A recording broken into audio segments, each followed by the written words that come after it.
संगत से प्रार्थना है। सत्संग प्रारंभ हो रहा है। कृपया सत्संग स्थल पर शांतिपूर्वक विराजमान होकर के श्रद्धा से सत्संग सुने। परमेश्वर की प्यारी आत्माओं से पुनर्निवेदन है, सत्संग प्रारंभ हो रहा है। कृपया सत्संग स्थल पर शांतिपूर्वक विराजमान होकर के श्रद्धा से सत्संग सुने।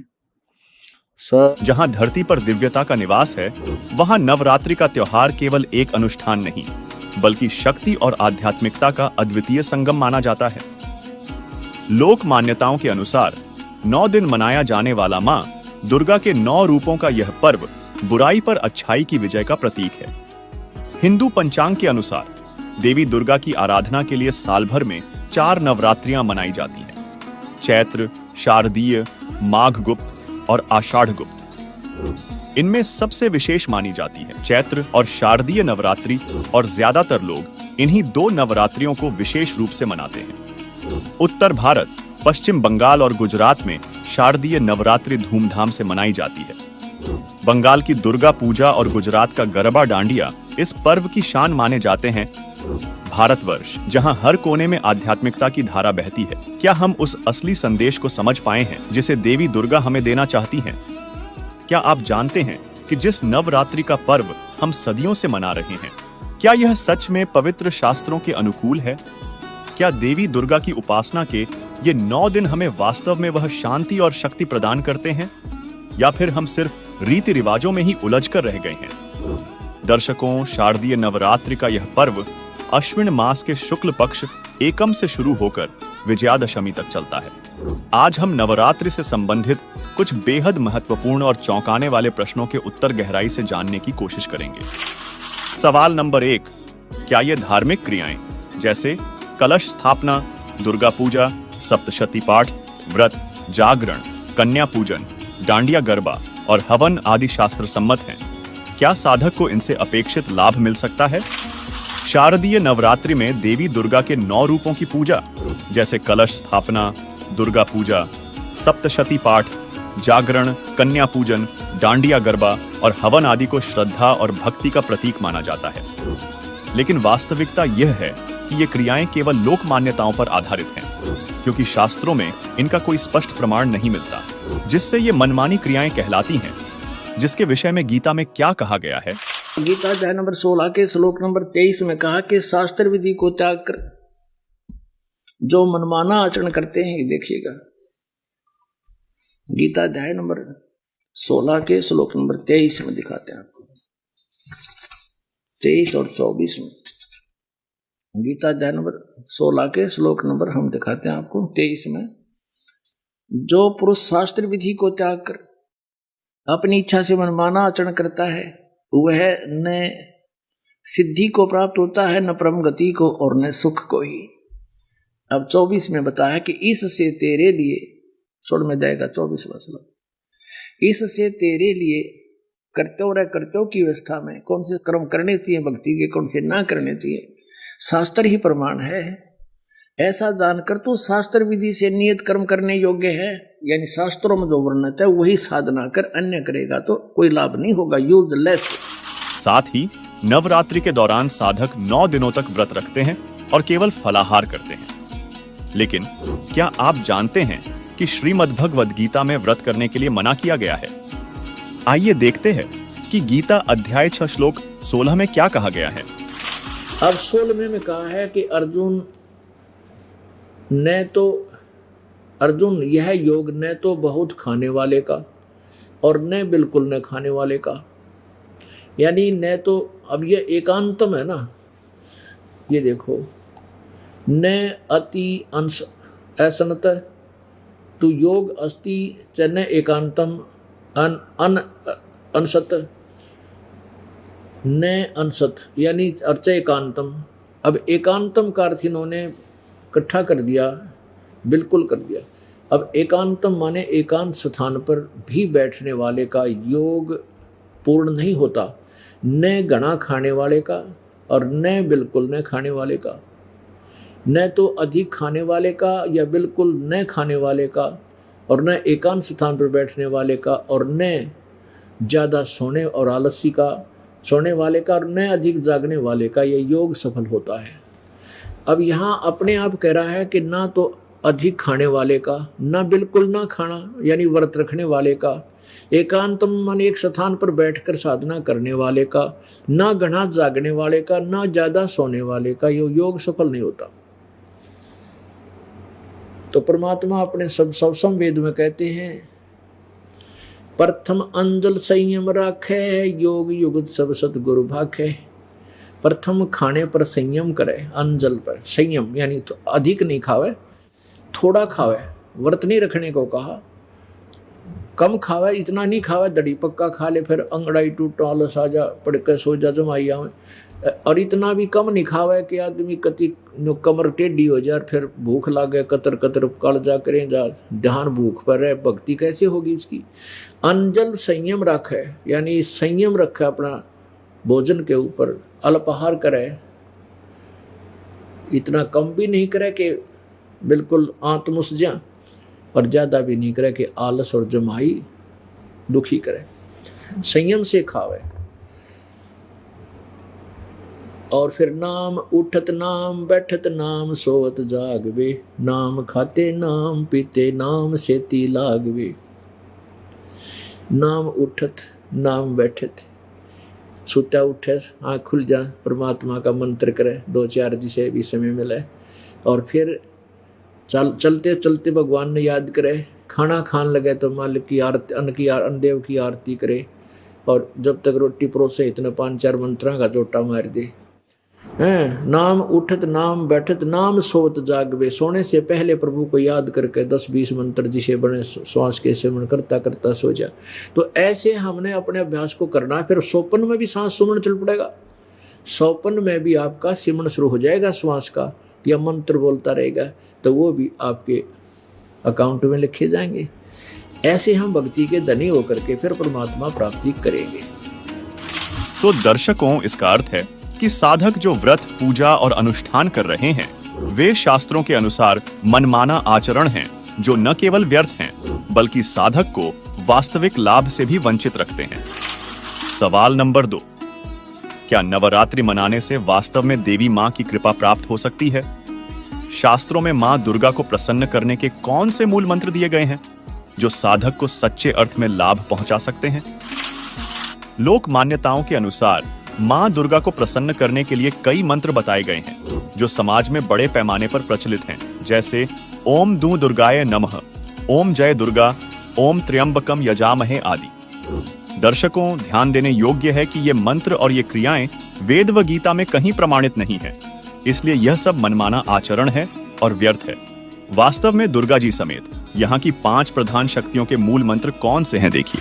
इन सभी शंकराचार्यों को तथा हिंदू धर्म के इन सभी कथावाचकों, धर्म गुरुओं और प्रचारकों को 12 अक्षर मंत्र की जानकारी नहीं है, जो इन्हीं 5 देवी देवताओं की साधना के यथार्थ मंत्र हैं। सभी शंकराचार्य तथा हिंदू धर्म के ये सभी कथावाचक, धर्म गुरु और प्रचारक इन देवी देवताओं का मूल मंत्र इस 12 अक्षर ओम नमो भगवते वासुदेवाय को माने बैठे हैं और इसी मंत्र का जाप करके मोक्ष की आस लगाए बैठे हैं। यदि सभी शंकराचार्यों तथा हिंदू धर्म के इन प्रचारकों की बात को सत्य माना जाए तो ये मंत्र 5 देवताओं की भक्ति अर्थात साधना का नहीं हो सकता, क्योंकि ये मंत्र तो केवल वासुदेव के लिए है, जिसे सभी शंकराचार्य जी श्री कृष्ण अर्थात विष्णु जी के तौर पर मानते हैं, जबकि शंकराचार्य जी खुद ये स्वीकार कर रहे हैं कि हिंदू धर्म में मुख्य 5 देवी देवता हैं जो काल ब्रह्म की सब व्यवस्थाओं को संभालते हैं, और यही पंच देवता इस लोक में सर्व सुविधाएं प्राप्त करवाते हैं। दर्शकों, इन पंचदेव साधना के यथार्थ 12 अक्षर मंत्र आपके सामने उजागर करने जा रहे हैं, जिनको वर्तमान में केवल और केवल तत्वदर्शी संत रामपाल जी महाराज ने ही दुनिया के सामने उजागर किया है। तो आइए देखते हैं मनु और शतरूपा जी इन 5 देवी देवताओं के कौन से 12 अक्षर मंत्रों का जाप करते थे। दर्शकों, मनु और शतरूपा जी सतयुग के आदि में पंचदेव के यथार्थ मंत्रों का जाप करते थे, जिन मंत्रों को संत रामपाल जी महाराज भी प्रथम दीक्षा के समय में अपने शिष्यों को देते हैं। इन 5 देवों के मंत्रों के 12 अक्षर मंत्र इस प्रकार हैं, जिनका जाप मनु और सतरूपाजी करते थे। ओम, किलिम, हरिम, श्रीम, सोहम। दर्शकों, इस प्रकार इन अक्षरों को जोड़कर देखा जाए तो कुल 12 अक्षर बनते हैं। दर्शकों, ये 12 अक्षर का एक मंत्र कहलाता है और इस एक मंत्र को साधक को प्रतिदिन 108 बार करना होता है। यही वो 12 अक्षर मंत्र है। इनका जाप मनु और सतरूपाजी करते थे। ये आदि सनातनी पूजा के प्रथम चरण के मंत्र हैं। इन्हीं मंत्रों को संत रामपाल जी महाराज अपने शिष्यों को देते हैं। दर्शकों, आप सोच रहे होंगे ये जो ओम शब्द है, इसको एक ही अक्षर क्यों गिना गया, जबकि सुनने व बोलने में एक प्रतीत नहीं हो रहा। इस शंका के निवारण के लिए हमें गीता जी अध्याय 8 के श्लोक 13 को देखना होगा, जिसकी संस्कृत में लिखा है कि ओम इति एकाक्षरम, जिसके अनुवाद में लिखा है कि ओम इस एक अक्षर रूप का अर्थात ब्रह्म के नाम का चिंतन करता हुआ। दर्शकों, गीता जी से ये स्पष्ट हो जाता है कि ओम को एक ही अक्षर गिना जाता है। इसी प्रकार यहाँ शिव पुराण में भी प्रमाण है कि वह प्रणव ओम नामक एक अक्षर हो गया।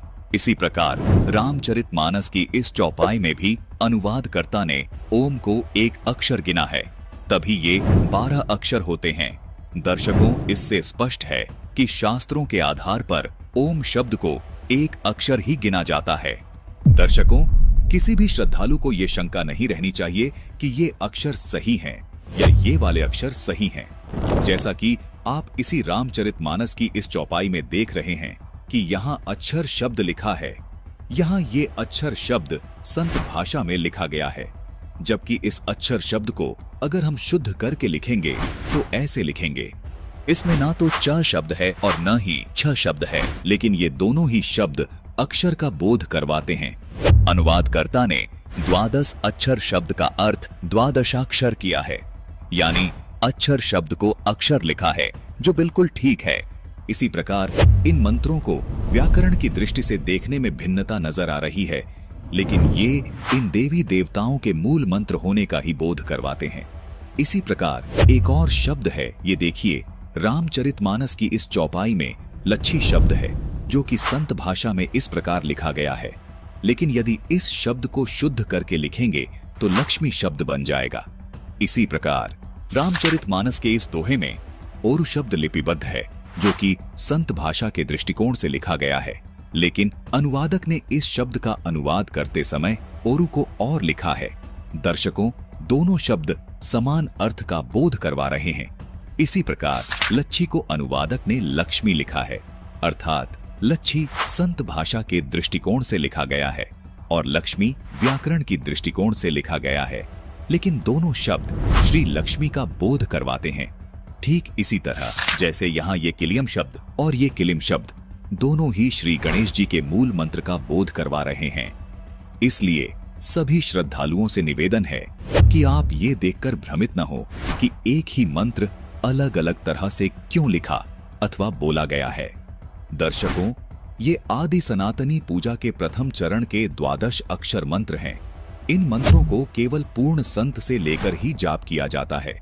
तत्वदर्शी संत ही इन मंत्रों को जाप करने की विधि बताता है। आपको शंका हो सकती है कि इन मंत्रों का प्रमाण और किस ग्रंथ में है। दर्शकों, ये तो प्रमाणित हो ही चुका है कि आदि सनातनी पूजा के अंतर्गत आने वाले इन 12 अक्षर मंत्रों को सतयुग के आदि में सत सुकृत रूप में आए कबीर परमात्मा ने मनु और सतरूपा को दिया था, जिसके कुछ वर्ष बाद ये भक्ति लुप्त हो गई। इसके विषय में गीता अध्याय 4 श्लोक 1 व 2 में कहा है कि मैंने इस अविनाशी भक्ति मार्ग को सूर्य से कहा था। सूर्य ने अपने पुत्र वैवस्वत मनु से कहा और मनु ने अपने पुत्र राजा इक्ष्वाकु से कहा। हे परंतप अर्जुन, इस प्रकार परंपरा से प्राप्त इस भक्ति मार्ग को राजर्षियों ने जाना, किंतु उसके बाद वह योग अर्थात भक्ति मार्ग बहुत समय से इस पृथ्वी लोक में समाप्त हो गया। दर्शकों, यही 12 अक्षर मंत्र कलयुग में आज से लगभग 600 वर्ष पहले कबीर परमात्मा ने इन 12 अक्षर मंत्रों का जाप अपने शिष्यों को दिया था, जिसका प्रमाण आपको कबीर शब्दावली के पेज 77 पर देखने को मिलेगा, जिसमें कबीर साहिब जी का एक शब्द है कर नैनो दीदार महल में प्यारा है। कबीर साहिब जी ने अपने इस शब्द में इन द्वादश अक्षर मंत्रों को स्पष्ट लिखा है। वाणी है कि कर नैनो दीदार महल में प्यारा है।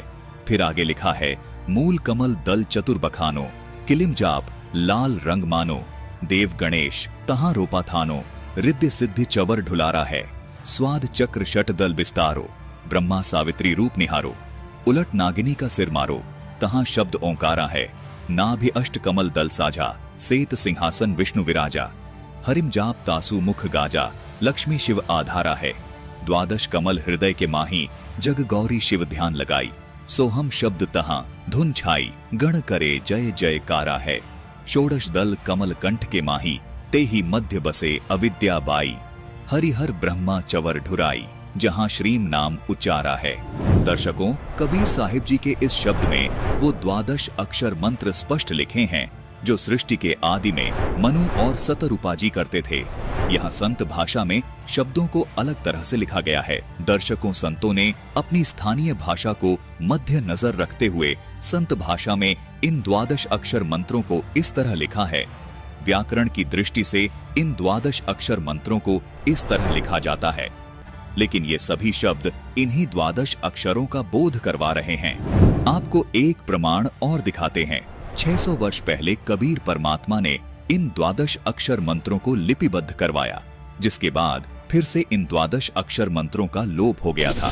कबीर परमात्मा ने आज से लगभग 300 साल पहले फिर प्रकट होकर गरीबदास जी महाराज को छुड़ानी में आकर इन द्वादश अक्षर मंत्रों को प्रदान किया। प्रमाण के लिए देखिए गरीबदास जी महाराज द्वारा रचित अमर ग्रंथ, जिसके ब्रह्म कला अंग में और मुक्ति मुद्रा अंग में ये द्वादश अक्षर मंत्र स्पष्ट लिखे हैं। देखिए, ये है ब्रह्म कला अंग जिसमें ये द्वादश अक्षर मंत्र स्पष्ट लिखे हैं, और ये देखिए, ये है मुक्ति मुद्रा अंग जिसमें ये द्वादश अक्षर मंत्र स्पष्ट लिखे हैं। इन्हीं द्वादश अक्षर मंत्रों का जाप परमात्मा कबीर जी ने नानक जी को दिया था, जिसको नानक जी स्वयं जाप करते थे। कबीर परमात्मा ने बाबा नानक जी को दूसरे चरण की साधना का यथार्थ मंत्र सतनाम भी प्रदान किया था, जिसको बाबा नानक जी ने कभी किसी को आगे जपने के लिए नहीं दिया। प्रथम चरण में मिलने वाले इन द्वादश अक्षरों वाले मंत्रों को बाबा नानक जी ने आगे गुरु परंपरा में केवल गद्दी पर बैठने वाले उत्तराधिकारी को इन द्वादश अक्षरों वाले मंत्रों का भेद बताया, जिसका प्रमाण हमें सिख धर्म की प्रमाणित पुस्तक 35 अखरी में देखने को मिलता है, जिसमें यही द्वादश अक्षर मंत्र शुद्धता के साथ लिखे हैं। देखिए यहाँ पर ओम, हरिम, श्रीम, किलिम और सोहम स्पष्ट लिखे हैं। वर्तमान में इन द्वादश अक्षरों वाले मंत्रों का जाप और इनके करने की सही विधि केवल संत रामपाल जी महाराज के पास है। संत रामपाल जी महाराज ही इन मंत्रों को प्रदान करने के एकमात्र अधिकारी संत हैं।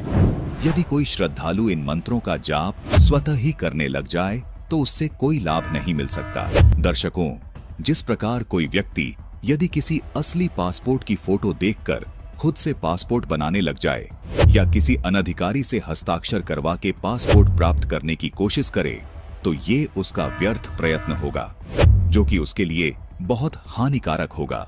इसी प्रकार परमात्मा प्राप्ति के इन मंत्रों का जाप केवल अधिकारी संत से ही प्राप्त कर सकते हैं, जो कि वर्तमान समय में इन मंत्रों को देने के अधिकारी केवल संत रामपाल जी महाराज ही हैं। इन्हीं द्वादश अक्षर वाले मंत्रों का जाप संत रामपाल जी महाराज प्रथम चरण की दीक्षा में अपने शिष्यों को सन 1994 से दे रहे हैं। दर्शकों, ये द्वादश अक्षर मंत्र पंचदेव साधना के यथार्थ मंत्र हैं, जबकि ये तमाम धर्म गुरु ओम नमो भगवते वासुदेवाय को द्वादश अक्षर मंत्र बताकर आपको भ्रमित कर रहे हैं और खुद भी भ्रमित हैं। ओम नमो भगवते वासुदेवाय मंत्र श्री कृष्ण जी का यथार्थ मंत्र मानकर जप रहे हैं, जबकि खुद शंकराचार्य जी भी मानते हैं कि हिंदू धर्म में पंचदेव साधना बताई गई है। कोई धर्म गुरु केवल श्री कृष्ण जी का प्रणाम वाक्य ही बोल रहा है, कोई शिव जी का प्रणाम वाक्य ही बोल रहा है, जबकि दूसरी ओर संत रामपाल जी महाराज श्री कृष्ण जी उर्फ श्री विष्णु जी के सहित ये पंचदेव साधना की यथार्थ भक्ति बता रहे हैं। इन धर्म गुरुओं ने जीवन भर आपसे ओम नमो भगवते वासुदेवाय ओम नमः शिवाय आदि प्रणाम वाक्य जपवाए हैं, लेकिन श्रद्धालुओं को कोई लाभ नहीं मिला। इसका कारण है कि ये यथार्थ मंत्र हैं ही नहीं। आपकी पुकार इन देवी देवताओं तक पहुंच ही नहीं रही। सवाल नंबर 3, क्या नवरात्रि पूजा वास्तव में साधक के प्रारब्ध कर्मों में बदलाव ला सकती है या यह मात्र एक परंपरा है? साथ ही क्या नवरात्रि के अनुष्ठान भविष्य में आने वाले संकटों का निवारण कर सकते हैं? नवरात्रि के अनुष्ठान जैसे व्रत, पूजा और अन्य क्रियाएं साधकों की आस्था से जुड़ी होती हैं। हालांकि शास्त्रों में स्पष्ट रूप से यह नहीं कहा गया है कि इन पूजा पाठों से प्रारब्ध कर्मों में परिवर्तन हो सकता है। इसीलिए नवरात्रि पूजा की बाहरी गतिविधियों के बजाय साधक को अपनी आस्था को सही दिशा में लगाने और शास्त्रों के अनुसार सच्ची भक्ति का मार्ग अपनाने की आवश्यकता है। इससे न केवल मनोकामनाएं पूरी हो सकती हैं, बल्कि आत्मिक उन्नति के साथ साथ पूर्ण मोक्ष की प्राप्ति भी संभव है। हिंदू धर्म में तथाकथित धर्मगुरु और देवी दुर्गा के भक्तों का मानना है कि उनकी भक्ति से प्रारब्ध के कर्म कट सकते हैं। लेकिन क्या देवी जी इतनी समर्थ हैं? वास्तव में सच यह है कि देवी दुर्गा और अन्य देवी देवता प्रारब्ध के कर्मों को मिटाने या भविष्य के संकटों को टालने में असमर्थ हैं। आपको ये वो अनमोल ग्रंथ, वो अनमोल खजाना प्राप्त हुआ जो हमारे ही घरों में दबा हुआ था, और उस खजाने को ना मिलने से हम मजदूर बने फिरे थे, भिखारी बने फिरे थे। कि हनुमान जी का आगा हाथ जोड़े थे, दिए बाबा छोरा दे दे, कोठी दे दे। हर वो हनुमान और आप पर लंगोट मांडा करते, हमने कह देंगे बता। अब कहने का भाव ये है दास का कि हम उनसे मांगते फिर रहते जो कुछ दे नहीं सकते। ब्रह्मा विष्णु महेश आपको क्या दे सकते? आपकी जन्म मृत्यु ये नहीं समाप्त कर सकते, आपके संस्कार में कोई परिवर्तन ये नहीं कर सकते, ये अपनों में नहीं कर सके। जैसे विष्णु जी को श्राप दिया था नारद जी ने, यूनिवर्सिटी थी, इनका टेस्ट हुआ करता। अब मैंने बोला कि अब मैंने जीत ली सब इंद्रियों को, अब मैं बिल्कुल वासनाओं से रहित हो चुका हूं। अब वो आ गया अपने पिता ब्रह्मा जी के पास। नारद जी ने कहा, पिताजी अब मैंने अपने विकारों पर काबू पा लिया है, मैंने जीत ली है ये माया, अब मैं भगत बनूंगा। ब्रह्मा जी को तो पता था कि यहाँ पर बुरा हाल है जीव का, और जब जवान बेटा इसको मैं कह दूंगा कि भाई ये तू गलत सोच रहा है, तो मन मान ये गुस्सा हो जाए, और गुस्सा होने से इनके पास काल ने ऐसा जुल्म कर रखा है, इनको विषैले सर्प बना देता है। ब्रह्मा को डर था जैतने इसकी अब जो स्थिति में यूं खड़ा है और एक शब्द भी नो कह दिया कि तू गलत कह रहा है तो मुझे श्राप दे दे मनमाने। यानी इनके पास ये श्राप शक्ति भर देता है काल सिद्धि से, ये इनकी हठ योग से सिद्धि आती है। ब्रह्मा जी चुप रहा ने बोला, बेटा बड़ी अच्छी बात है, लेकिन इस तरह की बातें बताया नहीं करते।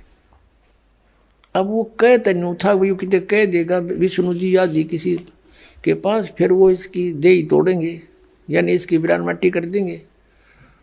उसने कहा, बेटा ठीक है तू ऐसा करना, कहीं जिक्र ना करना। अक नहीं जी क्यों ना करूं, मैंने तो विजय पा ली है, ढोल के डंके से कहूंगा। ब्रह्मा जी ने कहा, फिर तू विष्णु जी के सामने मत कहना।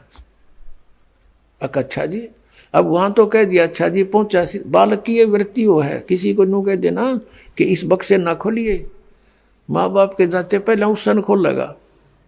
यह एक ऐसी वृत्ति हो उस बालक में, जिज्ञासा बढ़ जाती है। तो वो सीधा विष्णु जी के लोक में गया नारद जी। अब भगवान विष्णु ने कहा, आओ महात्मा आओ बैठो। कैसे आए बच्चा?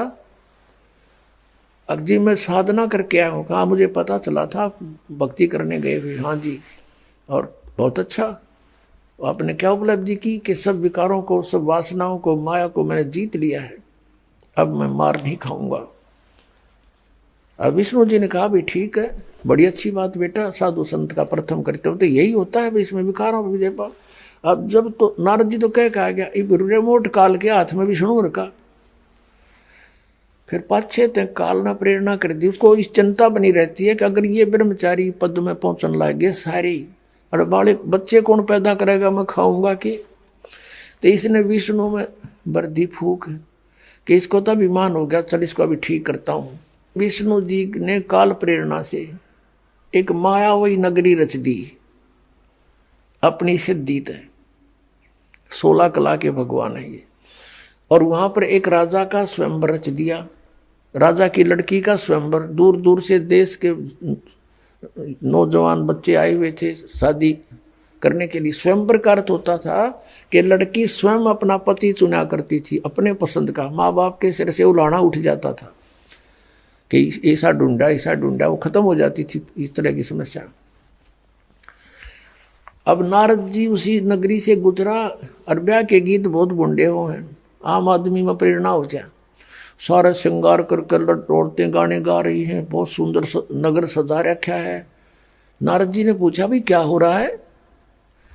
वहां बताया नागरिकों ने कि भाई यहाँ एक राजा की लड़की बहुत सुंदर है, अप्सरा आई है समझो, ऐसी है, और उसका विवाह हो रहा है। अब नारद जी का भी उठी अंगड़ाई, तो उसने सोचा रहे ब्याह भी करवा के देख लिया कि बूढ़ी बात से पिताजी ने करवा रखा, चाचा जी ने करवा रखा, छोटे चाचा जी ने करवा रखा, क्या फर्क पड़े है। पिताजी ब्रह्मा जी, चाचा इसका विष्णु जी, छोटा चाचा शंकर जी, सारे विवाह कराए बैठे। तो इस प्रेरणा से वो भूल भाल गया अपने उद्देश्य ने। फिर उसने सोचा यह लड़की मुझे पसंद कैसे करेगी, इतना लंबा चोटा कचकोल कटा रखा। तो उसने सोचा भाई तू भगवान से, विष्णु जी से उनका रूप मांग ले, बहुत सुंदर है भगवान। तो वो जा करके एक बनी में बाहर अर्ज करी,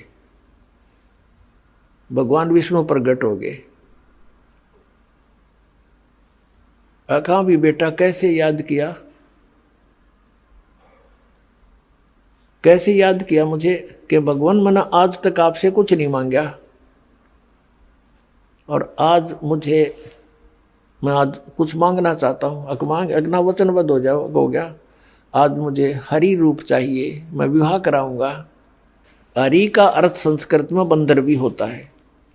विष्णु जी ने उसका बंदर का मुंह लगा दिया, विष्णु जी चले गए। अब नारद जी ने सोचा कि मैं सबसे हैंडसम हो गया ही, और वो आ गया स्वयंवर में। स्वयंवर में चेयर रखी हुई थी, सभी राजा महाराजा जो भी विवाह कराने के इच्छुक थे उस पर बैठ के विराजमान हो गए। अब नारद जी भी बैठ गया जच के कुर्सी पे। अब लड़की आई माला लेकर, वरमाला। अब जो ही वो नारद के पास आई तो कति सोच लिया था आते बनेगा काम।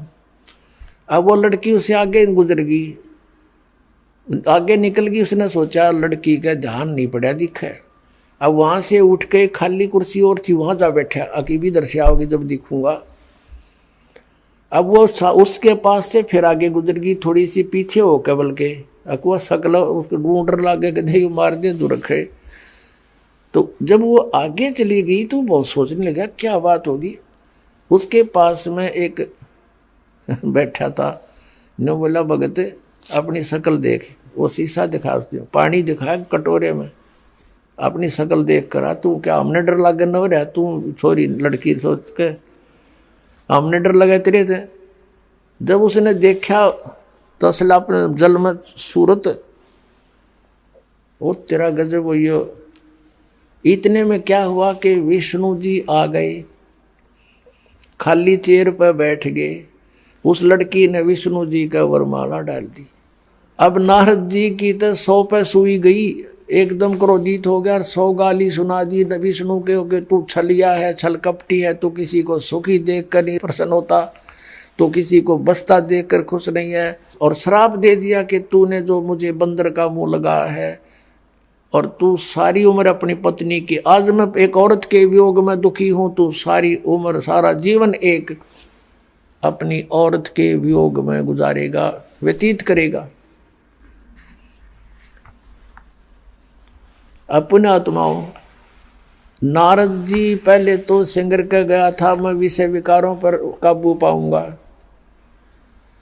और फिर उन विषय विकारों का आगे घुटने टेक दिए, नतमस्तक हो गया, ब्याह करवाऊंगा। और फिर विष्णु जी को श्राप दे दिया। वो विष्णु जी उस साप को आप नहीं समाप्त कर सके, भोगना पड़ा नारद जी के साप। ये 3 ताप होते हैं। इन 3 तापों में से किसी एक ये भी है कि कोई श्राप दे दे, कोई जंतर मंत्र कर दे, कोई गाल दे, कोई अन्य प्रेत आत्माओं को किसी में डाल दे, तो उनको भी ये भगवान 3 ताप का नाश भी नहीं कर सकते। और कबीर परमेश्वर है, वो 3 ताप का नाश भी कर सकता है। आपके ऊपर कोई व्याधा किसी प्रकार की उसको पूर्ण रूपेण समाप्त कर सकता है।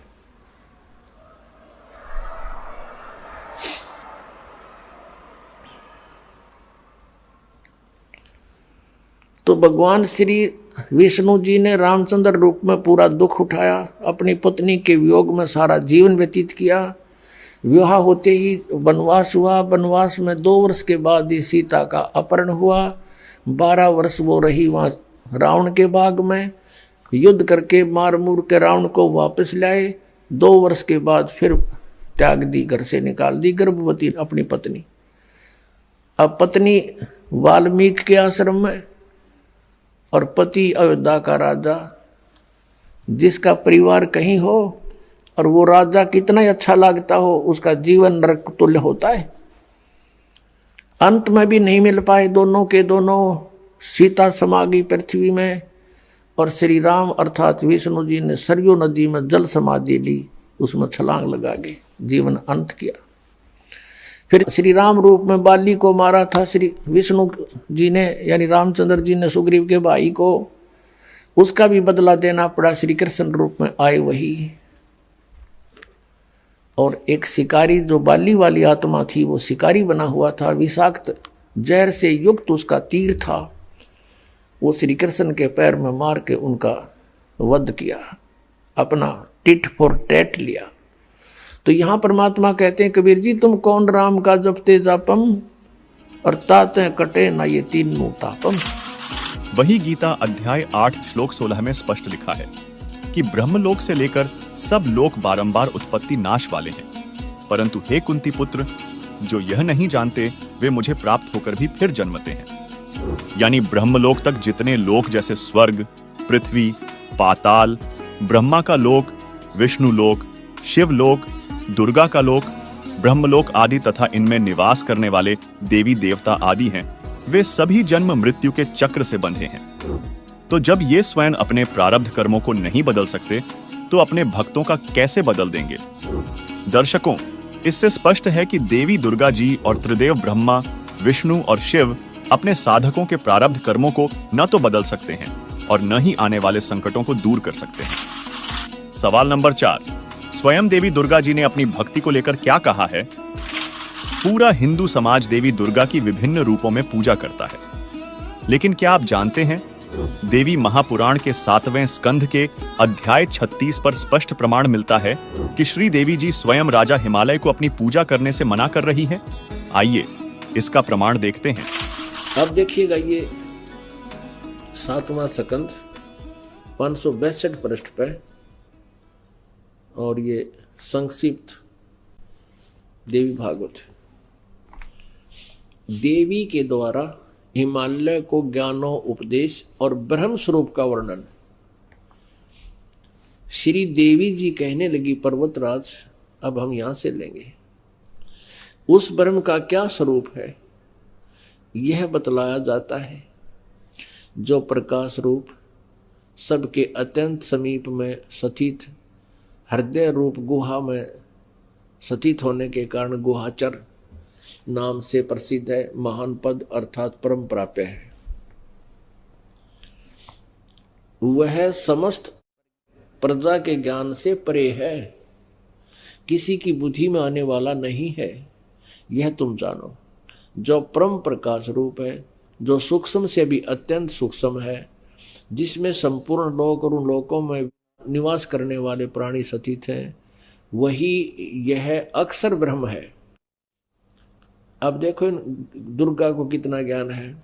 ब्रह्म को अक्षर पुरुष बोल रही है, अक्षर पुरुष, पुरुष को होते ब्रह्म को अक्षर ब्रह्म, और वही सबके प्राण है, वही सबकी वाणी है, और वही सबके मन है।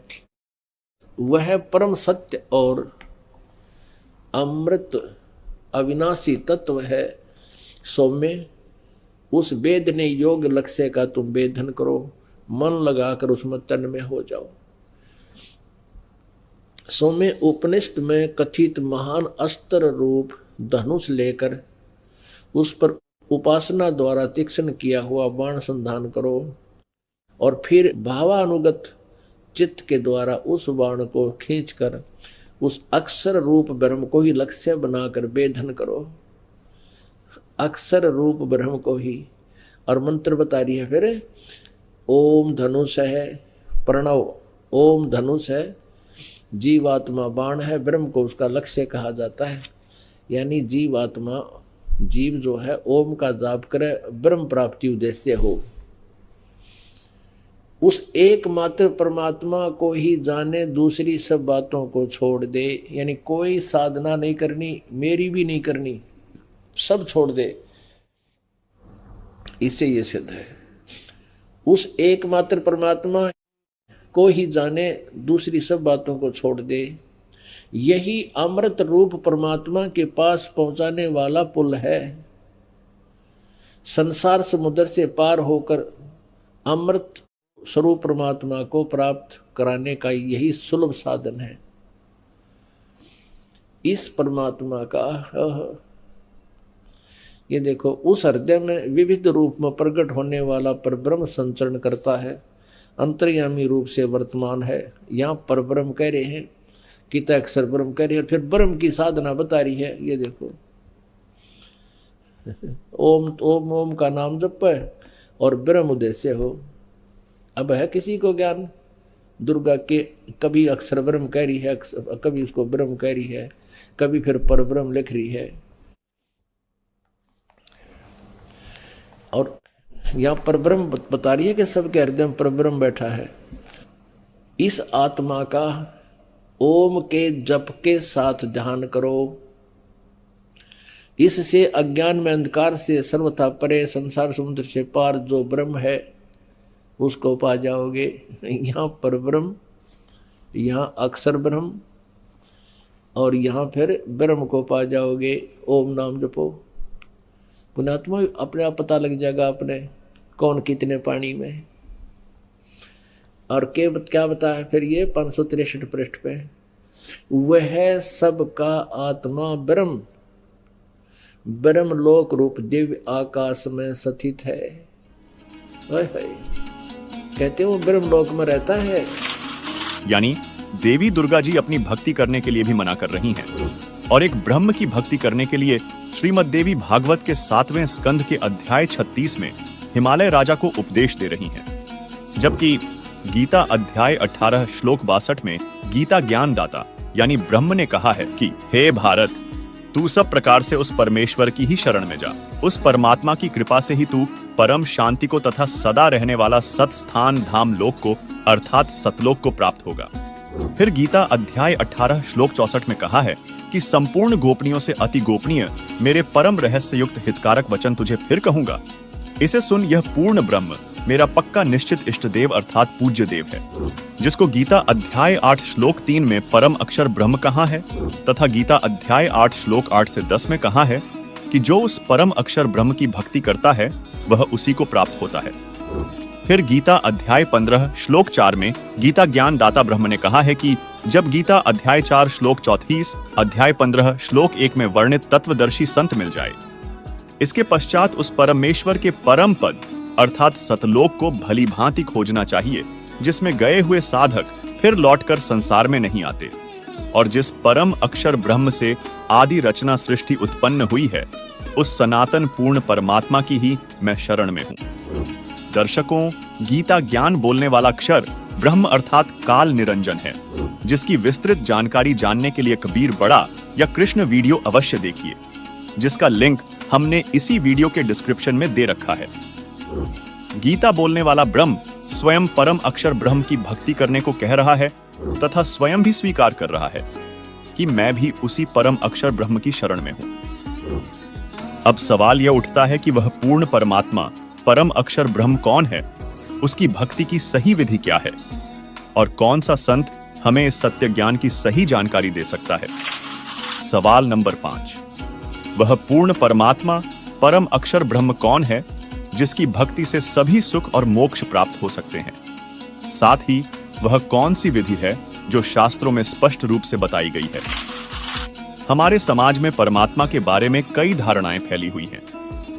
वास्तविक सुख और मोक्ष की प्राप्ति केवल पूर्ण परमात्मा परम अक्षर ब्रह्म कबीर जी की सच्ची भक्ति से ही संभव है। देखिए कबीर परमात्मा का वेदों में प्रमाण। तो ये दास आपको ये पहचान कराना चाहता है कि कबीर इज गॉड, और ये वो परमात्मा जो बनारस में आपने के एक दुल्हा सा दिखा था, ये मालिक थे, पूर्ण परमात्मा थे। इसकी महिमा वेदों में लिखी हुई है कि वो परमात्मा ऐसे आता है, ऐसे लीला करता है। यहाँ देखिए वो सहशरीर आते हैं। ये ऋग्वेद मंडल नंबर आपको दिखा रहे हैं, ये भी दिखा, ये कहाँ से प्रकाशित है। सार्वदेशिक आर्य प्रतिनिधि सभा, महर्षि दान भवन, रामलीला मैदान, नई दिल्ली 2 से। ये इनके फैक्स और फोन नंबर हैं। यहाँ इन्होंने गलत लिखा है कि इसका भाषा भाषी आर्य भाषा भाषी यानी अनुवाद महर्षि दान सरस्वती नहीं किया इन दोनों का, ये किसी और ने किया। फिर भी देखो इसके मुद्रक हैं Prince offset printers, 1510 Pataudi house, Daryaganj, Nai Delhi. ये इनके फोन फैक्स नंबर है। इसमें हम आपको ले चलते हैं ऋग्वेद मंडल नंबर 9 सूक्त नंबर 86 में।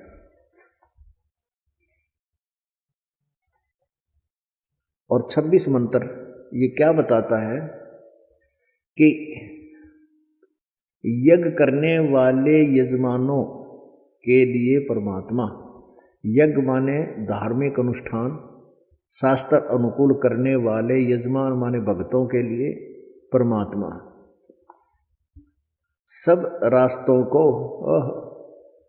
सुगम करता हुआ उनके विघ्नों का मर्दन करता है, उनके संकटों का नाश कर देता है और उनको पवित्र करता हुआ और अपने रूप को,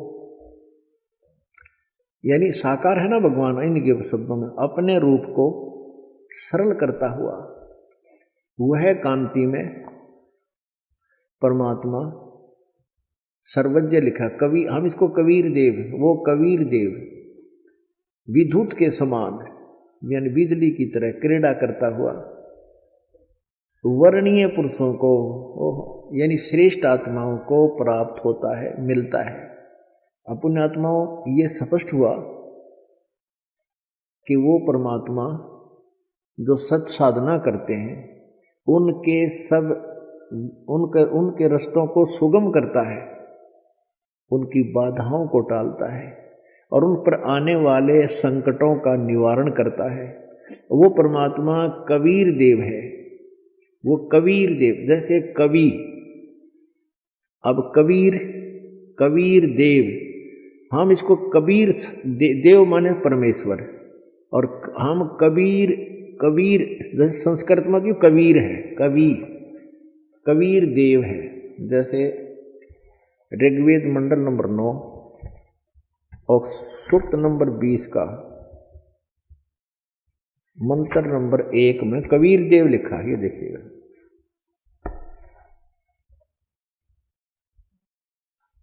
ऋग्वेद मंडल नंबर 9 और सूक्त नंबर 20, इसका मंत्र नंबर 1 आपको दिखाते हैं।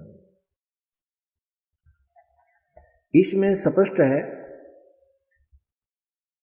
ये लिखा पर कबीर देव, यो कबीर देव है।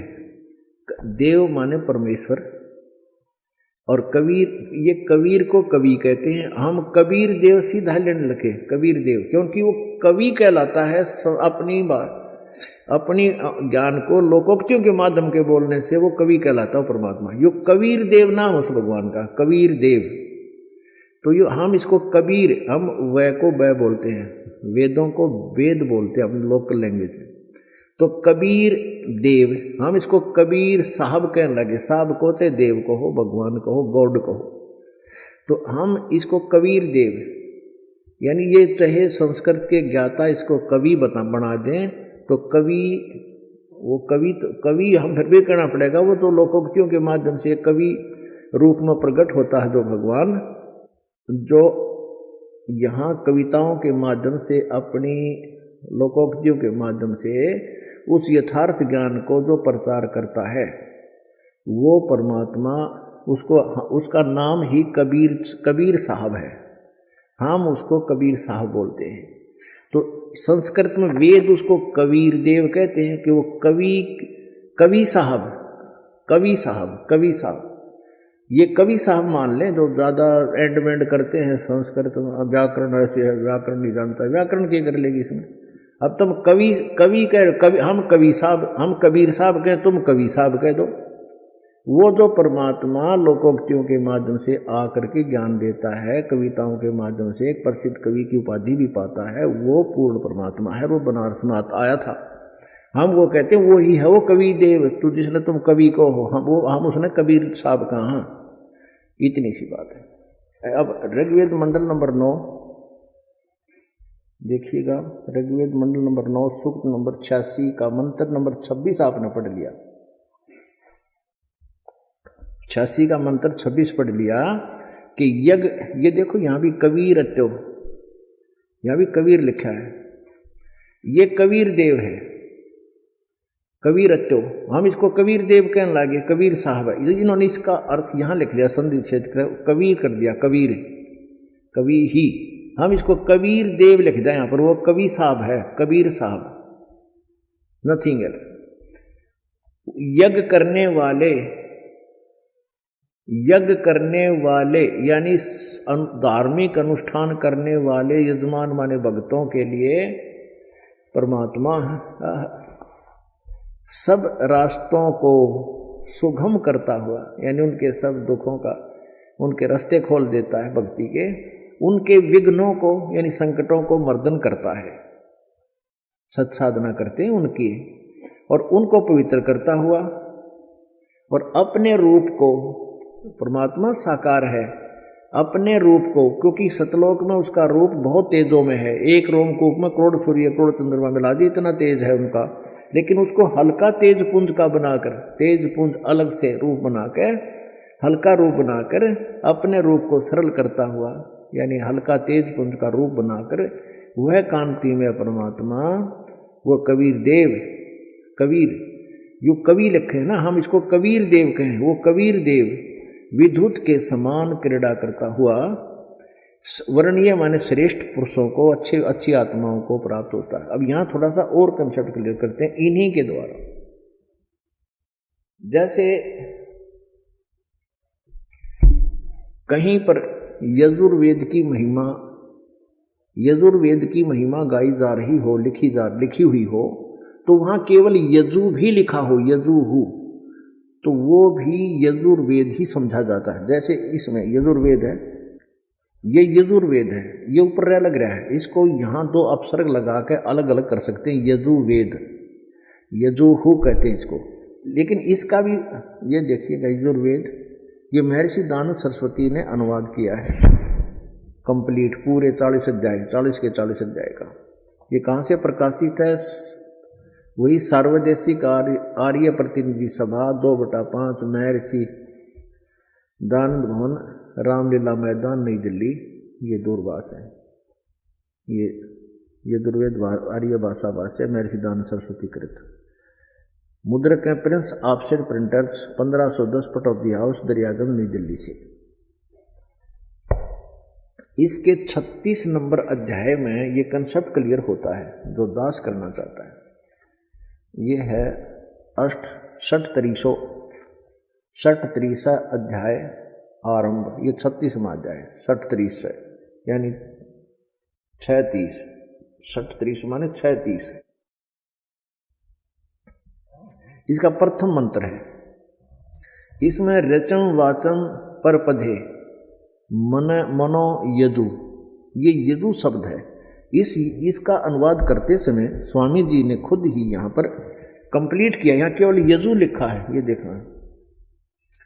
यहाँ पर अनुवाद करते समय ये केवल यजु शब्द है, यजु मूल संस्कृत में, तो इन्होंने यजुर्वेद लिख दिया। ये बिल्कुल ठीक है, क्योंकि अगर ये नो नहीं लिखेंगे तो इस यजु का अर्थ क्या करेंगे। ये समझाना पड़ेगा कि यहाँ केवल यजुर जो लिखा है ये यजुर्वेद की तरफ संकेत है, ये यजुर्वेद के विषय में जानकारी है। तो यजुर्वेद, अब जैसे आपने ये ऋग्वेद मंडल नंबर 9, ये देखिएगा, ऋग्वेद मंडल नंबर 9 सूक्त नंबर 86, यहाँ देखना।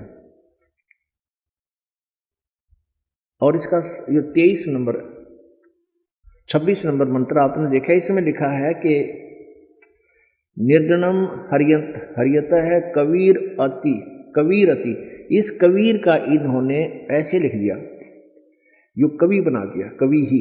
हम इसको कबीर देव लिख दें, यहाँ पर कबीर देव वह ही लिखें और कबीर देव लिखना। जैसा कि आपने यहाँ देखा ऋग्वेद मंडल नंबर 9 सूक्त नंबर 20 के मंत्र नंबर 1 में ये लिख रहा है क्या, कबीर देव। तो हम इसको ऐसे ही लिख दें,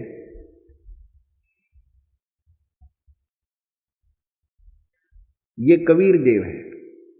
हम इसको यहां भी इन्होंने इसको कवि को 2 भागों में बांट दिया, ये कवि मेधावी कर दिया, वह परमात्मा कवि का अर्थ कर दिया मेधावी है। कोई बात है, कवि का अर्थ मेधावी हो अगर वो परमात्मा कबीर देव है, यो कबीर देव, ये लिखना चाहिए था, वह कबीर देव है। इसमें तो स्पष्ट लिखा है, अगर केवल कवि शब्द भी है जैसे इसमें है ऋग्वेद मंडल नंबर 9 सूक्त 86 के मंत्र 26 में, वह कबीर अचो, तो इन्होंने इसको अकेला सिंगल कबीर कर दिया और अचो यू नारा कर दिया, अचो। तो यहां हम लिख दें वह कबीर देव है।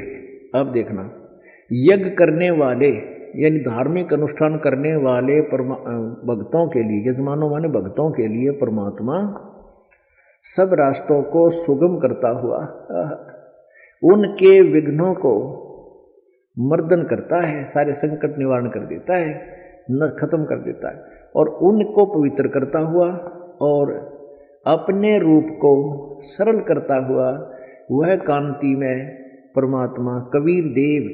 हम यहाँ लिख जाए कबीर देव, जैसे यजुर्वेद लिखा, यजु के स्थान या यजु था उन्हें यजुर्वेद लिखना पड़ा, ऐसे ही कबीर देव विद्युत के समान क्रीड़ा करता हुआ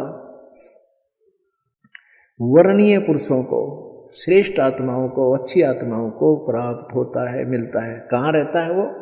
27 में लिखा है, गणना नहीं यहीं से पढ़े, जो परमात्मा ध्रुवलोक के ये प्रकाश पुंज परमात्मा यानी तेज पुंज का भगवान है वो, तेज पुंज कहो चाहे प्रकाश पुंज कहो, जो परमात्मा ध्रुवलोक के तीसरे पृष्ठ पर विराजमान है, जो वहाँ रहता है तीसरे पृष्ठ पर, वहाँ से चलकर आकर मिलता है, प्रकाश रूप है। कबीर साहेब के विषय में दादू जी की वाणी है कि दादू नाम कबीर की, जय कोई लेवे ओट, उनको कभू लागे नहीं काल बज्र की चोट।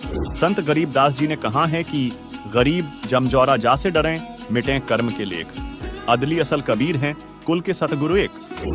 गुरु ग्रंथ साहिब पेज नंबर 721 पर लिखा है कि यक अरज गुफ्तम पेश तो दर गोस कुन करतार, हका कबीर करीम तू बेऐब परवदगार। दर्शकों, कबीर परमेश्वर जी अपने साधकों के प्रारब्ध के पापों को नष्ट करने में पूरी तरह सक्षम हैं और भविष्य में आने वाले संकटों का निवारण भी कर सकते हैं। देखिए, वेद जो है भगवान की महिमा का एथेंटिक रिकॉर्ड है, उसमें परमात्मा की महिमा लिखी है और ये खुद मानते हैं कि जो वेद में लिखा है वो हमें स्वीकार्य है। वेद सत्य है, यदि वेद सत्य है तो फिर सत्यार्थ प्रकाश की है, ये तो झूठार्थ प्रकाश है। अब दिखाते हैं अपने वेद में क्या लिखा है। अब यजुर्वेद, इसका अनुवाद करता भी मैं ऋषिदानंद है, देख कमाल की बात है। युद्ध भांग पिया करता तो नरी उतरने नहीं देता, ऐसा लगता है। इसकी जीवनी में लिखा है भांग पीता था, दिखाएंगे आपको कभी। अब ये कहाँ से प्रकाशित है? प्रकाशक है सर्वदेशी कार्य प्रतिनिधि सभा 2/5 महर्षि दयानंद भवन रामलीला मैदान नई दिल्ली से। महर्षि दयानंद सरस्वती द्वारा इसका अनुवाद किया गया। मुद्रक है Prince offset printers 1510 Pataudi house Daryaganj Nai Delhi से। 241 पृष्ठ पे है। 8वां अध्याय यजुर्वेद भाषा भाष्य। ये 13वां मंत्र है। 13वां इसमें क्या लिखा है?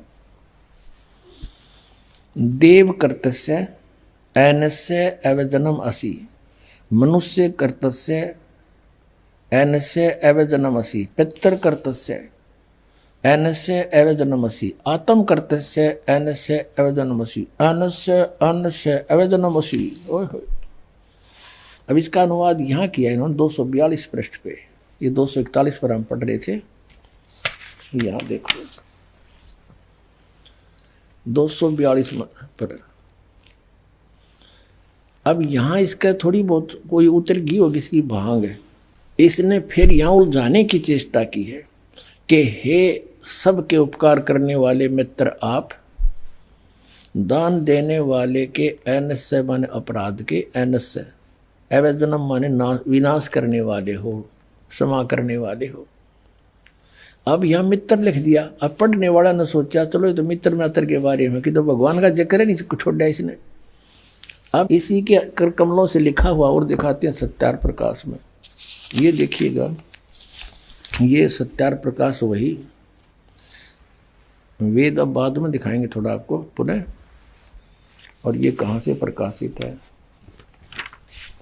वैदिक यति मंडल वही है। और ये दानंद मठ गोहाना मार्ग से प्रिंटेड है। आचार्य प्रिंटिंग प्रेस रोहतक से। दानंद मठ गोहाना मार्ग रोहतक से। इसके प्रथम समोल्लास में और पृष्ठ नंबर 18 पे ये नीचे क्या कहता है कि जो सबसे स्नेह करे, सबको प्रीति करने योग्य है, वह परमेश्वर सबका सच्चा मित्र है। इससे परमेश्वर का नाम मित्र है। तो वहाँ मित्र की जगह हम परमेश्वर कहेंगे। बिल्कुल यहाँ है परमेश्वर की महिमा। वेद कोई मित्रा की थोड़ी है। और दान देने वाले के पाप मित्र के नाश करेगा, बता कोई बात है? तो ये मित्र परमेश्वर का नाम लिख दिया इसने। और लिख दिया इसलिए कि कोई पढ़ ना गा के देते ये ज्ञानता पता लग जा। तो पढ़ेगा तो नहीं सोचेगा कोई मित्र के बारे में बोल रखे। एक बार हमारा जो ये करोथा कांड इन्होंने करवाया, इसका यही कारण था। दास ने यही जो स्टेटमेंट आज आपको बता रहा है समाचार पत्रों में निकाल दी। और आर्य समाज के आचार्यों को पता लग गया कि तुम्हारा रोजगार गया।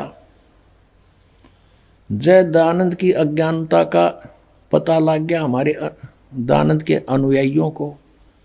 ये सारे भागेंगे यहाँ से, तुम्हें फिर चंदा मिला को नहीं। तो हमने ये न्यू का न्यू लिखा था, फोटो स्टेट तो नहीं किया था, ऐसे लिख कर भेजा था कि ये ऐसे बोलता सत्यार प्रकाश में और ये यजुर्वेद में ऐसे लिखा है। तो इन्होंने जवाब दिया फिर उसका पेपर में, समाचार पत्र में, कि रामपाल तो संस्कृत ना जानता, यो के जाने वेदों के बारे में। वो तो दयानंद जी तो महर्षि थे, उन्होंने समाधि लाला के वेदों के अर्थ निकाले हैं। और वहाँ पर मित्र शब्द लिखा है, परमेश्वर के बारे में नहीं लिखा है। अब आम आदमी इतना प्रभावित था इन नकली ऋषियों से कि वो सच्चे हैं और अन्य व्यक्ति कुछ भी कहता रहो वो सही लिख कर गए होंगे। इसलिए परमात्मा ने दया करी इस प्रोजेक्टर की, और ताकि आप स्वयं देख सकें। अब यहाँ मित्र का अर्थ परमेश्वर है इन्हीं के शब्दों में। अब पढ़ेंगे, देखो अब हम यजुर्वेद पर आ गए हैं। सत्यार प्रकाश रख दिया है। अब इसके हम 8वें अध्याय के वही 13वां मंत्र पढ़ रहे हैं। हे सबके उपकार करने वाले मित्र यानी परमेश्वर आप, देव कर्तस्य दान देने वाले के, एनस्य माने अपराध के, पाप के। एनस्य माने अपराध कहो चाहे पाप को, इसी के शब्दों में। एनस्य माने पाप के, दूर करने वाले हो, नाश करने वाले हो, छुड़वाने वाले हो, क्षमा करने वाले हो, कुछ भी बोलो इन शब्दों को। एनस्य माने पाप के, एनस्य माने अपराध को से पाप को, नाश करने वाले हो, दान देने वाले के। और मनुष्य कर्तस्य साधारण मनुष्य के किए हुए, एनस्य माने अपराध यानी पाप के विनाश करने वाले हो। ओए होए। और पितृ कर्तस्य पिता के किए हुए, एनस्य माने विरोधाचरण के, नहीं पाप के ही लिखना चाहिए इसलिए। अच्छी तरह हरने वाले हो यानी दूर करने वाले हो, अपने किए हुए पाप के दूर करने वाले हो। एनस्य एनस्य अधर्म के अधर्म यानी पाप के पाप, घोर पाप के नाश करने हारे हो। विद्वान यानी जानता हुआ मैं जो कुछ भी अधर्म आचरण किया करता हूँ वह करूँ, अनजान में जो कुछ भी किया करता हूँ वह करूँ, उस सब एनस्य माने पाप के दूर करने वाले हो। युद्ध परमात्मा के तनु का है वेद ज्ञानता था कि वो परम अक्षर ब्रह्म है, वो घोर पाप का भी नाश कर देता है, घोर पाप के। और जो कुछ भी करता हूँ या करूँ उसको भी पाप नाश कर देता है। और ये कहते हैं पाप नाश भगवान नहीं कर सकता। तो अब क्या सिद्ध हुआ कि वेद ज्ञान सच्चा है, इसको सभी मानते। और वेदों में परमात्मा की महिमा है, परमात्मा की जो गुण लिखे हैं वेदों में। और इसके विपरीत जिसका अपना अनुभव कुछ भी है वह वेद विरुद्ध है, वो झूठा है। तो सत्यार्थ प्रकाश ये झूठार्थ प्रकाश सिद्ध हो गया। दर्शकों, पवित्र सदग्रंथों से यह सिद्ध होता है कि पूर्ण परमात्मा कबीर साहिब जी ही हैं, जो साधक के पाप कर्मों का नाश कर वास्तविक सुख और मोक्ष प्रदान करने में पूर्णतः सक्षम है। अब आइए जानते हैं कि मोक्ष प्राप्त करने की असली विधि क्या है। अब 17वें अध्याय के गीता जी के 23वें श्लोक में कहा है कि उस सच्चिदानंद घन ब्रह्म के पाने का 3 मंत्र का जाप का निर्देश है, नथिंग एल्स। निर्देश माने नथिंग और कुछ नहीं, सिंपल ओनली डायरेक्शन। ये है, देखिएगा 17वें अध्याय का और 23वां श्लोक श्रीमद् भगवत गीता। और ये 17वां अध्याय 17वें का 23वां श्लोक है। ओम तत्सत इति निर्देश है ब्रह्मण त्रिविध है समर्थ है ब्राह्मणा तेन वेदा च यज्ञा विहिता पुरा। ओम ओम तत् तत् सत सत, ऐसे यह 3 प्रकार का सच्चिदानंद घन ब्रह्म, उस परम अक्षर ब्रह्म का मंत्र कहा है। अब सच्चिदानंद घन ब्रह्म परम अक्षर ब्रह्म का मंत्र ओम तत् सत, उसको पाने का। ओम तो पुण्यात्मा सीधा है ब्रह्म अक्षर पुरुष का, और जो तत् है वो अक्षर पुरुष का, और सत है ये परम अक्षर ब्रह्म का। ये भी कोड वर्ड है, सांकेतिक शब्द है। ओम और तत् जो सांकेतिक शब्द है वो दोनों मिलकर ये सतनाम बनता है, 2 अक्षर का। और जिसका भी आज तक मोक्ष हुआ उन महापुरुषों ने इस सतनाम का जाप किया है। और जो सत्य है वो सारनाम की तरफ संकेत है, वो भी कोई अन्य मंत्र है, वो सांकेतिक कोड वर्ड दास के पास है, इस पृथ्वी विश्व में किसी के पास नहीं। दर्शकों, सदग्रंथों के अनुसार पूर्ण परमात्मा का सच्चा ज्ञान केवल तत्वदर्शी संत ही दे सकते हैं, जो सभी धर्म शास्त्रों के आधार पर तत्व ज्ञान और शास्त्रानुसार भक्ति का मार्गदर्शन करते हैं। तत्वदर्शी संत की पहचान के लिए गीता के अध्याय 15 श्लोक 1 में बताया गया है कि ऊपर को पूर्ण परमात्मा आदि पुरुष परमेश्वर रूपी जड़ वाला नीचे को तीनों गुण अर्थात रजगुण ब्रह्मा, सतगुण विष्णु व तमगुण शिव रूपी शाखा वाला अविनाशी विस्तारित पीपल का वृक्ष है। जिसके जैसे वेद में छंद है, ऐसे संसार रूपी वृक्ष के भी विभाग छोटे छोटे हिस्से या टहनियां व पत्ते कहे हैं। उस संसार रूप वृक्ष को जो इसे विस्तार से जानता है वह पूर्ण ज्ञानी अर्थात तत्वदर्शी है। आज के समय में केवल संत रामपाल जी महाराज ही एकमात्र ऐसे संत हैं जो सभी सदग्रंथों के अनुसार एक परमेश्वर की सतभक्ति का ज्ञान पूरे विश्व को प्रदान कर रहे हैं। इसलिए आप सभी से आग्रह है कि शारदीय नवरात्रि जैसी मनमानी परंपराओं को छोड़कर तत्वदर्शी संत रामपाल जी महाराज से नाम दीक्षा लेकर पूर्ण परमात्मा कबीर जी की सतभक्ति करें और अपने मानव जीवन को सफल बनाएं। आइए अब हम उन श्रद्धालुओं के अनुभव जानते हैं जो जगत गुरु तत्वदर्शी संत रामपाल जी महाराज जी से दीक्षा प्राप्त कर चुके हैं तथा उनके द्वारा बताए गए भक्ति मार्ग पर चल रहे हैं। नमस्कार दर्शकों, आज भी भारत के कई घरों में दुख, दर्द, कष्ट और समस्याओं ने इतनी गहरी जड़ें जमा ली हैं कि लोग अपने जीवन को निराशा और अंधकार से घिरा हुआ महसूस करने लगते हैं। हालात इतने विकट हो चुके हैं कि कुछ लोग तो जीवन से हार मानकर मृत्यु को गले लगाने के बारे में सोचने तक मजबूर हो जाते हैं। ऐसी ही दुखद परिस्थिति से बाहर उभर कर आई हैं ग्वालियर, मध्य प्रदेश की रहने वाली मालती जी। ये पारंपरिक पूजा और साधना में बहुत श्रद्धा रखती थी, लेकिन भूत प्रेत बाधाओं और जीवन की अनेक समस्याओं ने इन्हें घेर लिया। जब कोई भी उपाय कारगर नहीं हुआ तो मालती जी को यह ख्याल आया कि अब जीवन को समाप्त कर देना ही एकमात्र रास्ता है। इस निराशाजनक स्थिति में इन्होंने अंततः उस परमपिता परमेश्वर को पुकारा। आश्चर्य की बात यह है कि कुछ ही दिनों में इन्हें शरण प्राप्त हुई विश्व के तारणहार, मुक्तिदाता संत रामपाल जी महाराज जी की। संत जी ने इन्हें सच्ची भक्ति का मार्ग दिखाया और इनके जीवन की सभी परेशानियों को हमेशा के लिए दूर कर दिया। दर्शकों, अब आप स्वयं सुने मालती जी की मुंह जुबानी उनके जीवन की यह प्रेरणादायक कहानी। नमस्कार जी। साहिब सर जी। क्या नाम है आपका? मेरा नाम मालती है। आप कहाँ से आए हैं? ग्वालियर जिला पड़ता है।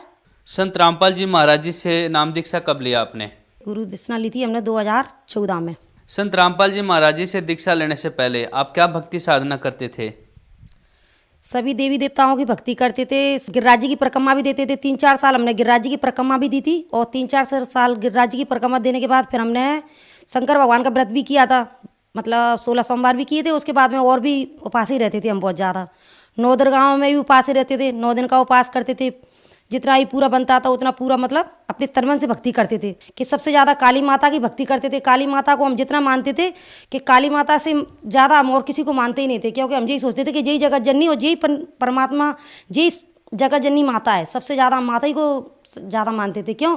क्योंकि माता से हम यही सोचते थे कि 9 दिन की उपास रहने से, इनसे उपास करने से हमारे सारे पाप, सारे दुख दर्द सब दूर करने वाली हैं यही। फिर जिनको हम जितना मानते थे उतना ही मानते इनसे हमें ना इतनी परेशानी मतलब बढ़ती गई कि बहुत ज़्यादा परेशानी आने लगी। परेशानी आने से हमें ना पूरे हमारे बच्चे भी परेशान होने लगे, हम भी परेशान होने लगे, हमारे पति भी बहुत परेशान रहने लगे। क्यों? क्योंकि वो हमारे चक्कर में है ना महीने में सिर्फ 8 दिन धंधा कर पाते थे। क्यों? क्योंकि हमको इस तरीके से परेशानी आ जाती थी कि कभी कभी तो हम अपने आप को ही ऐसे दीवारों में दे लेते थे, ऐसा कर लेते, मूड फूट जाता था, कहीं कुछ कर लेते और ऐसे ही मतलब 24 घंटा है ना ऐसा पता नहीं पड़ता था कि क्या चक्कर है क्या चक्कर नहीं है। भूतनी सी भरी रहती थी। कोई कहता था कि इनकी सिरे माता आती है तो वो माता ही मतलब परेशान करती है इनको। तो माता पे भी हम गए, जी बोले कि क्या नाम है माता तो है लेकिन काली माता है, चलो तुम काली माता पूज आओ, इससे इनके काली माता पूजने से इनकी ये परेशानी दूर हो जाएगी। फिर हम मंदिर गए, हमने काली माता का पूजन किया। काली माता का पूजन किया तो और परेशानी बढ़ गई। फिर हमने किया कि जी क्या है, तो वो बोले कि चलो आसमानी माता एक, तो आसमानी माता पूज आओ। तो हमने कहा कि चलो वो भी देख लेते भैया। आसमानी माता पूजने गए तो आसमानी से माता से ही बहुत परेशानी बढ़ गई। इतनी परेशानी बढ़ गई कि परेशानी बढ़ने के बाद फिर हम तो जी समझ लो हार मान के समझ नहीं पा रहे थे हम कि माता हमको मतलब क्यों सुख शांति नहीं दे रही, क्यों हमारी परेशानियों को दूर नहीं कर रही, हमसे ऐसा क्या गलती हो रही है कि हम जितनी माता को समझते थे उतनी हम कृष्ण भगवान की भक्ति करते थे, शंकर भगवान की भक्ति करते थे, हमको परेशानी बढ़ रही थी, सुख शांति का तो कहीं नाम ही नहीं था। फिर हमने कहा कि ये मालिक अब तो तुम ही हो। कहती है कि सबका मालिक एक है, तो हमने उस मालिक को पुकारा कि मालिक अब तो तुम ही हो, हम ये परेशानियों को कब तक संभालें। हमने सबकी भक्ति कर ली, सब कर लिया, हमको अब इतनी सुख शांति क्यों नहीं दे पा रहा, इतना दर्द क्यों दे रहे हो कि हम अपनी जान को भी अब खोने पे मजबूर हो गए। क्यों? क्योंकि हमने अब परेशानियों को बहुत ज़्यादा इतना समझ लिया था कि हम अब क्या कर सकते हैं, कुछ समझ में नहीं आ रहा था। फिर तो हमने यही सोच लिया था कि अब रोज़ रोज़ मरने से अच्छा, रोज़ रोज़ ऐसी परेशानी उठाने से अच्छा जहर खा लो, इससे जीवन रहेगा ना, शरीर रहेगा, कुछ भी नहीं रहेगा, खत्म ही हो जाएगा। तो परेशानी से दूर तो हो जाएंगे, इतनी परेशानी मिल रही है। बहन जी, फिर आप संत रामपाल जी महाराज के शरण में कैसे आए? सर जी, सतगुरु रामपाल जी महाराज की शरण में तो हम ऐसे गए कि हमारे है ना एक पास में एक सतगुरु रामपाल जी महाराज के शिष्य रहते थे। उन्होंने कहा था कि आप सतगुरु रामपाल जी महाराज की शरण में जाओगे तो आपको है ना जी सारे दुखों से, परेशानी से, सबसे छुटकारा मिल जाएगा। क्यों? क्योंकि वो पूर्ण परमात्मा वहाँ पे भक्ति और ज्ञान को समझाते हैं और सही मार्ग सही रास्ता बताते हैं, क्योंकि वहाँ पे जाने से हर इंसान का हर परेशानी का हल मिल जाता है और सारे दुखों का संकट मिट जाता है सारा। तो फिर एक दिन हमारे मतलब पति कह रहे थे कि अपन वहीं पे चलते हैं, तुझको परेशानी ज़्यादा रहती है तो अपन वहीं चलते हैं। फिर एक दिन जब तड़पते हुए मेरे को दर्द ज़्यादा बढ़ गया, मेरे शरीर में ऐसी हानि होने लगी, इससे मुझको ऐसा लगे कि मैं अब अपने ये क्या करूँ, मेरी समझ में कुछ नहीं आ रही थी। मुझको बस इतनी घबराहट होने लगी दर्द के मारे कि 3 दिन तड़पते मेरे दर्द के मारे ना खाना ना पीना ना पानी कुछ भी सब छूट गया मेरा। अब तो फिर मुझे ऐसा लगा कि इससे ज़िंदगी में तो अब मुझे चाहिए ही नहीं है ये ज़िंदगी। ऐसे तड़प के मरने से अच्छा तो इस ज़िंदगी को मैं एक बार ही ख़त्म कर दूं, जिससे मैं तड़प के मरने से बढ़िया तो मैं एक बार ही मर जाऊं। इसलिए मैंने सोच लिया कि अब मुझे जहर खाना है। फिर मैंने जहर खाने के बाद सोची तो फिर मेरे मन में एक विचार आया कि सदगुरु रामपाल जी महाराज का वो हमको शिष्य मिला था, वो इनको बता रहा था कि वहाँ जाने से सारी परेशानियाँ दूर हो जाती हैं। तो उन्होंने कहा कि तुम वहाँ पे जाओगे, तुम्हारी सारी परेशानियाँ वहाँ से दूर हो जाएंगी। फिर मैंने कहा कि बता रहे थे वो सदगुरु रामपाल जी महाराज के जहाँ जाने से परेशानी दूर हो जाती है। तो फिर मेरे मन में एक विचार आया कि अगर सदगुरु रामपाल जी महाराज अगर थोड़ी बहुत भी अगर आप भगवान हो या कोई भी थोड़ा बहुत आप में शक्ति है तो मेरे को बस इतना आराम दे दो कि मेरे जहाँ इसके दर्द के मारे मेरे प्राण निकल रहे हैं, मुझे इतना दर्द हो रहा है, इस दर्द में मुझे रुपया में चवन्नी भर आराम दिखा दो आप। अगर आप मुझे रुपया में चवन्नी भर आराम दिखा दोगे सदगुरु रामपाल जी महाराज तो मैं आपकी शरण में आऊँगी, सारे देवी देवता को त्याग दूंगी, मैं किसी की भक्ति नहीं करूँगी, ना किसी के पास जाऊँगी, कभी किसी का नाम नहीं लूँगी, सिर्फ तुम्हारे सिवा। सदगुरु रामपाल जी महाराज मुझे बस रुपया में चवन्नी भर आराम दिखा दो बस। इतना तो मैंने कहा। इतना मैंने सोचने के बाद कहने के बाद मेरे मन में एकदम से सोचने के बाद ऐसा लगा मुझे कि जो रुपया मैंने चवन्नी भर आराम मांगा था मेरा पूरा का पूरा दर्द इस तरीके से निकल गया जैसे कभी हुआ ही नहीं था।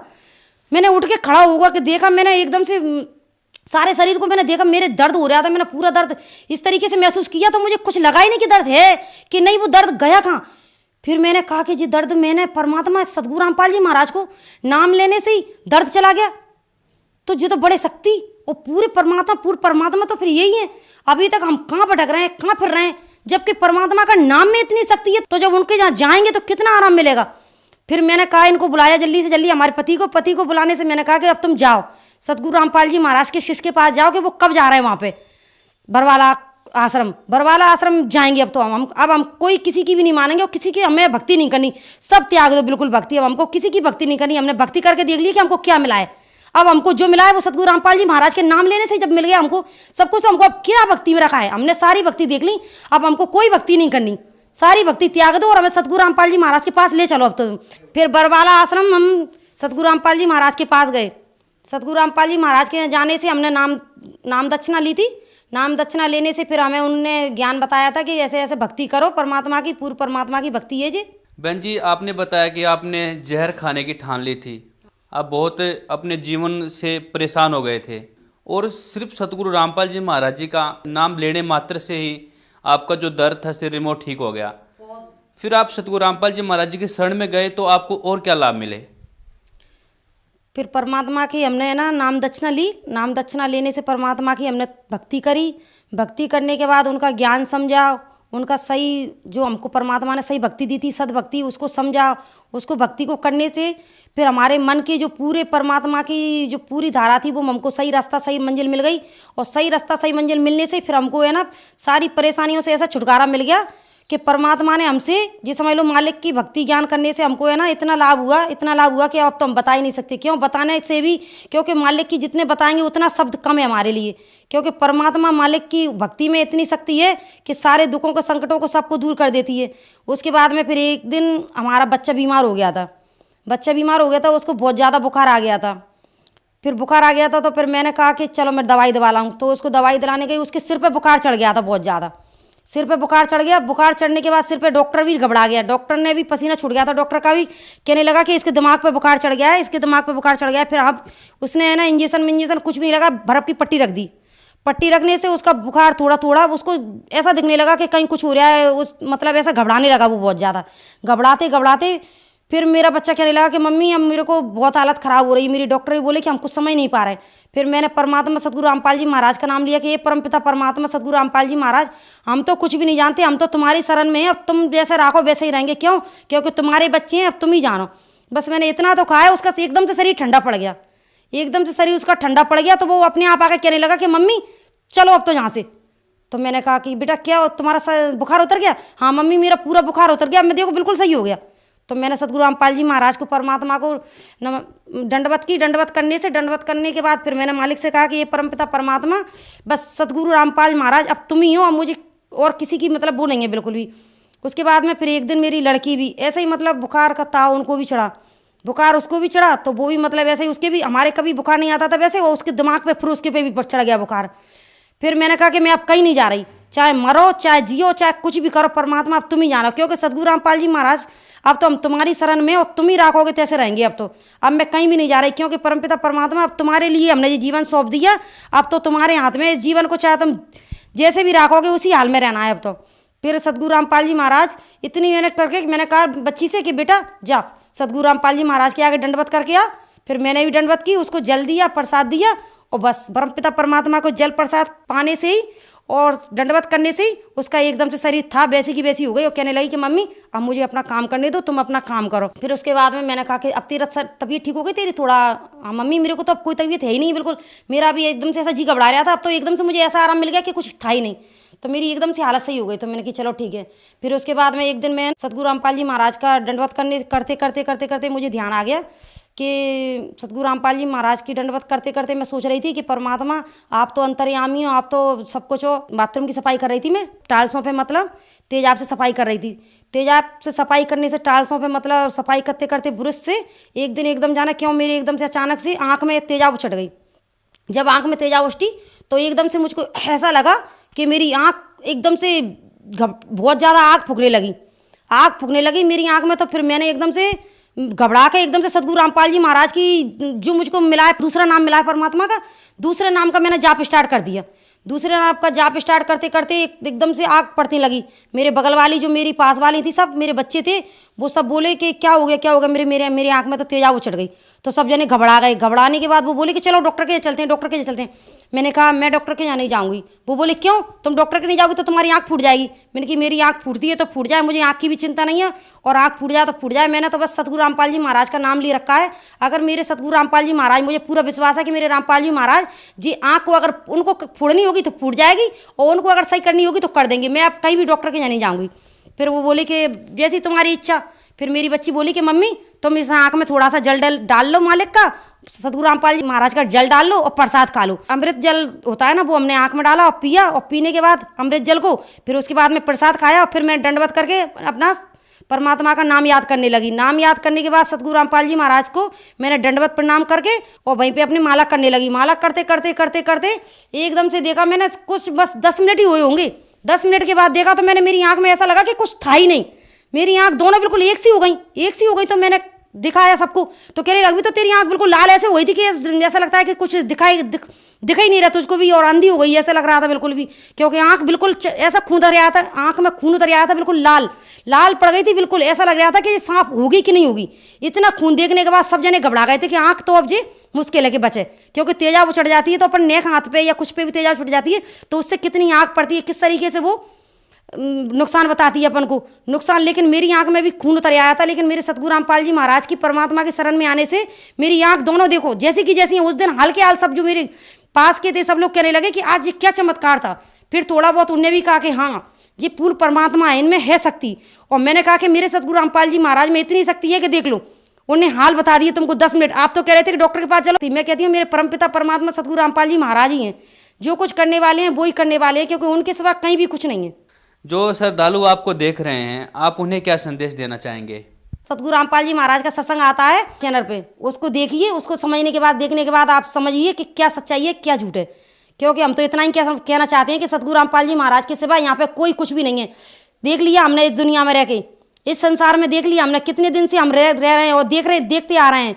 कितनी भक्ति कितनी करने के बाद भी हमको क्या मिला था, और आज हम सतगुरु रामपाल जी महाराज की शरण में आ गए तो सारे सुख सारे दुख दूर हो गए और सारे सुख देख लिए हमने। और सुख देखने के बाद आज हमको महसूस हुआ है कि जो मानव जन्म हमको मिला है इसका क्या मूल्य है। अनमोल जीवन का आज हमको पता पड़ा है, क्योंकि सतगुरु रामपाल जी महाराज ने बताया हमको कि अनमोल जीवन को इसको संवारिए, उस भक्ति पे लगाइए जो भगवान अपना है, वो सबका मालिक एक है, उसको समझिए। क्यों?